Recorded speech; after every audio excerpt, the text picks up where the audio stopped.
One of Hollywood's most recognizable actors, Pierce Brosnan has been keeping a secret from the public for quite some time. Up until this point, he has refrained from discussing it for decades. Some emotional interview finds Brosnan revealing some aspect of his life that he has kept hidden from the public eye. After all these years, what exactly has been hidden beneath the surface? Come with us as we reveal Pierce Brosnan's hidden past and examine his undiscovered story. An orphan youngster with lofty aspirations, Pierce Brosnan came into this world in the Irish town of Drogheda on May 16, 1953. Difficulties abound in his formative years. His mother, May Smith, gave birth to him at the tender age of 19. Thomas Brosnan was her father, and she had wed him just over a year ago. The marriage, however, was short-lived. Pierce was only a newborn when Thomas abandoned the family. It was only until Brosnan was 31 years old that he finally met his father, he said afterwards. They shared some tea, spoke briefly, and then went their own ways. He walked well and whistled well. "That's the only thing I know about him," Pierce said at one point. His only true memory of his father was that fleeting moment. Even more difficult times came after his father's departure. A difficult choice had to be made by his mother. She emigrated to London to embark on a nursing career in the hopes of providing a better life for her kid. In Ireland, where he remained with family, Pierce was abandoned. Seeing his mom was a rare treat. He only saw her twice a year at the most. A lonely and tough time it was. As a child, Pierce felt alone because he didn't have both of his parents. Plus, being from a dysfunctional family in the 1950s made Ireland a social outcast. Subsequently, he revealed his desire for a feeling of belonging and security. Everything changed when Pierce turned 11 years old. Following his mother's marriage to William Carmichael, he relocated to London to be with them. It was difficult to adapt to life in England. He was the class clown because of his Irish accent. Fellow students made fun of him, claiming he was Irish. Even though he had a hard time fitting in, he did learn something from that experience. Pierce was welcomed into the household by William, his stepfather, who treated him with kindness. William took young Pierce to see Sean Connery's James Bond flick Goldfinger at the theater one day. For Pierce, it was a formative experience with a paternal figure. Watching that film was more than just a thrilling adventure. He was profoundly affected by it. Even though he didn't realize it at the time, that day was the planting of a seed that would eventually bear enormous fruit. One of the most beloved sixes of all time, Pierce Brosnan would go on to take the role as James Bond in his own right. It wasn't always Pierce's goal to be an actor when he was a teenager. To pursue a career in commercial art, he dropped out of school at the age of 16. He did his art schooling in London at St. Martin's. For some time, he thought this was his calling because of his talent for painting and his imaginative nature. However, his life took a dramatic turn when he chanced onto a tiny theater and witnessed a fire eater in action. He was sparked by that performance. It piqued his interest for some reason. It exuded confidence, drama, and vitality. Out of nowhere, he felt a strong pull toward the performing arts. After that inspiration struck, he enrolled in the very acclaimed Drama Centre London. The method-based approach to student training contributed to the school's reputation for rigor and intensity. Those were formative years for Pierce. He honed his acting chops, learned to really inhabit his roles, and, most importantly, discovered his own unique acting voice. There was more to the experience than simply memorizing lines. The focus was on him coming into his own and learning his capabilities. He later reflected on how it fulfilled a lifelong desire for independence and self-expression that he had endured throughout his solitary formative years. Brosnan started his career in the theater after graduating in 1975. Cast in the world premiere of the British production of the renowned Tennessee Williams play The Red Devil Battery Sign, he finally broke through. "Thank God for you, my dear boy," was the message that Brosnan received in a telegram from Williams, who was immensely moved by his performance. The young actor was blown away by the moment. Hearing positive feedback from Williams reassured him that he was making progress. A couple more stage performances and guest appearances on television followed shortly thereafter, starring Brosnan. When he got the lead part in the 1982 TV series Remington Steele, though, his career took a dramatic shift. Everyone loved the show. In it, a charming and enigmatic con artist teams up with a brilliant female investigator while posing as a detective. Smooth, intelligent, and impeccably dressed. That was Brosnan. He was adored by viewers. He stood out on screen thanks to his inherent charisma, elegance, and wit. Brosnan became famous all around the world thanks to Remington Steele, which aired till 1987. This contributed to the public's perception of him as charismatic, self-assured, and polished. It was for these reasons that he would go on to become the ideal James Bond. Although it was a long time before he donned the iconic tuxedo, in this role, Pierce Brosnan had clearly discovered his passion. Hollywood finally contacted him about the part that had eluded him just as his career was taking off. Disappearance of Fate. A little over a week before becoming James Bond, Pierce Brosnan appeared in a 1986 film. His lifelong ambition was about to come true after he had worked tirelessly to establish his reputation. In a screen test with a full Bond setup, Brosnan wore the tuxedo and held the famous gun, and his performance impressed everyone. Behind the scenes, the Bond team was getting ready to announce him as the new James Bond. He was only a few days away from signing the contract and being introduced to the world as the next face of the franchise. The producers of the Bond films had noticed his performance in the hit TV series Remington Steele, and his charisma, good looks, and self-assurance made him the ideal choice to assume the iconic role of 007. So everything appeared to be going his way. Then, though, an unforeseen event transpired. The network responsible for Remington Steele, NBC, made a last-minute choice right before the official announcement. The show had already been canceled once before because of declining viewership. But when word got out that Brosnan was going to play James Bond, the show's popularity skyrocketed. His on-screen presence piqued the interest of many. Thus, NBC chose to revive Remington Steele for a limited run. It was his contractual obligation to return to the show, so Brosnan had no choice. The Bond producers were eagerly anticipating his arrival. It was their hope that no one would mistake James Bond for a fictional TV character. Consequently, they wasted no time in offering the part to Timothy Dalton. The scene was traumatic for Brosnan.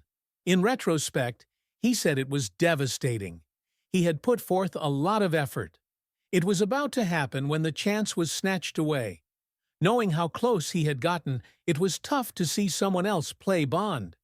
He persisted, nevertheless.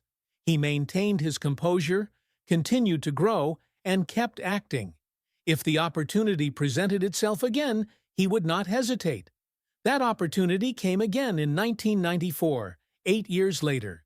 There were no contracts to get in the way this time. Brosnan was once again cast by the Bond makers as the perfect choice. Pierce Brosnan was once again considered for the role of James Bond after Timothy Dalton resigned after 2 Bond films. Nothing could halt it this time.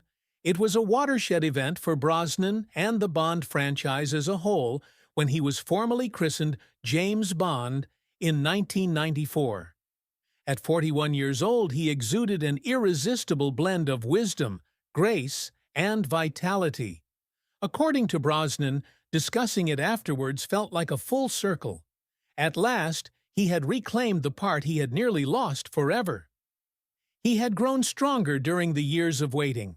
He was now prepared to assume the role of one of cinema's most iconic figures. The following was a Bond unlike any that had come before. Stylish, self-assured, and prepared to usher in a new age, the heyday of James Bond. After a 6-year hiatus, James Bond returned to the big screen in 1995 with GoldenEye. License to Kill, starring Timothy Dalton, was the last film in the series, released in 1989. Ever since then, plenty of individuals have questioned whether Bond is relevant in today's society. Finally, the Cold War was over. It was no longer an action genre, and viewers had grown accustomed to several types of heroes.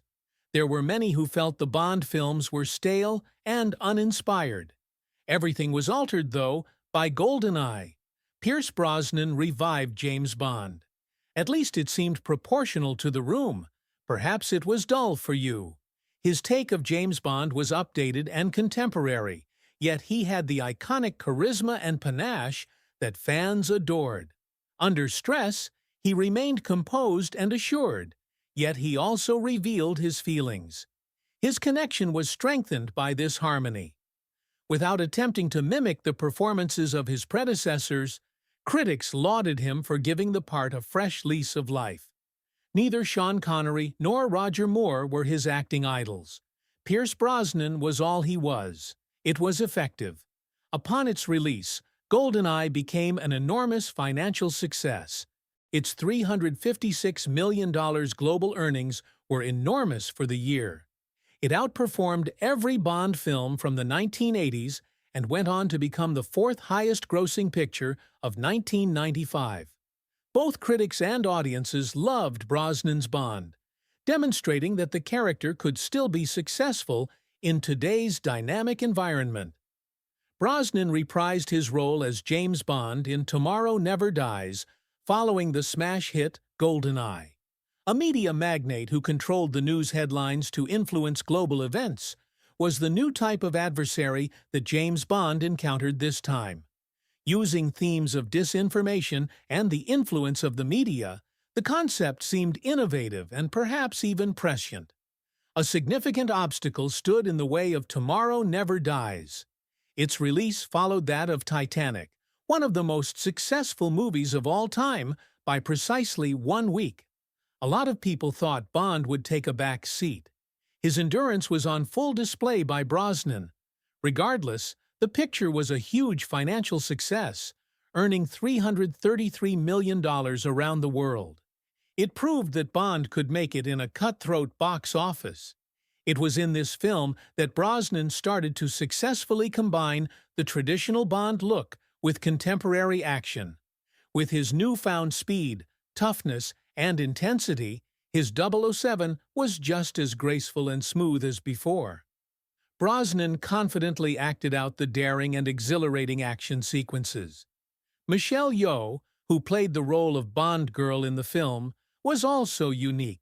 Wai Lin, the role she played, had a purpose beyond mere rescue. In every respect, she was on par with Bond. Her intelligent, talented, and tough performance added a new dimension to the story. The World Is Not Enough, Brosnan's third feature film, was released in 1999, 2 years after his second. A darker and more emotionally charged tone was introduced to the franchise in this film. Trust, emotional pain, and betrayal were some of the deeper topics it tackled. Sophie Marceau's Electra King was a multifaceted and erratic antagonist in the film. She brought new depth to the Bond franchise as the first leading female villain, and her connection with Bond made the plot more relatable. One of the longest and most thrilling opening sequences in Bond history was also featured in the film. On rare occasions, someone drops by. Aim and fire. Things have changed drastically. Pursuit by boat at high speed along the Thames River. Brosnan gave a powerful performance as Bond, displaying both mental turmoil and physical might. Over time, his role as a spy expanded. As a guy, he was coping with suffering, heartbreak, and treachery. The World Is Not Enough grossed $361 million worldwide, despite some criticism of Denise Richards' performance as a nuclear expert. It was proof that Pierce Brosnan's Bond could keep the series fresh and interesting. Die Another Day, the 21st Bond film, and the series' 40th anniversary, was released in 2002.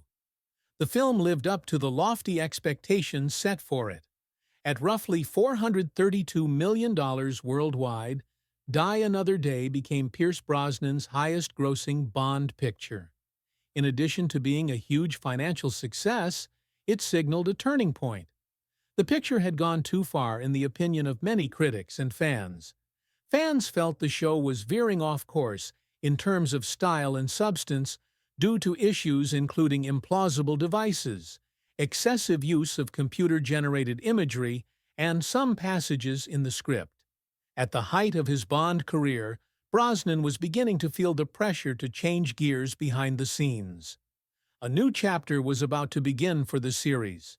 However, Hollywood was caught off guard, altering the course of events, right when Brosnan's Bond period appeared to be unstoppable. Whispered tragedy.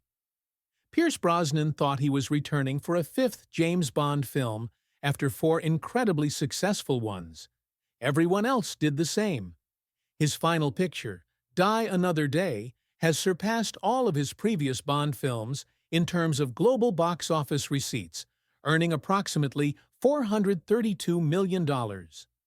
With GoldenEye, Brosnan revived the franchise and saw it through to its 10th anniversary. It seemed like 007 was pointing to a fifth adventure. Everyone adored him. The press adored him.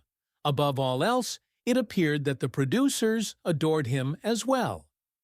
Michael G. Wilson and Barbara Broccoli, 2 longtime producers of James Bond films, had complimented his performance during the 2002 premiere of Die Another Day.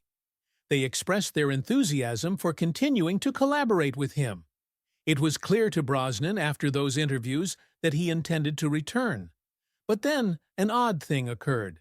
Following the acclaim and achievements, there came a period of quiet. Not a single piece of information has been shared. Just like the fans, Brosnan had to wait. He reasoned that maybe the studio was simply being deliberate about the development.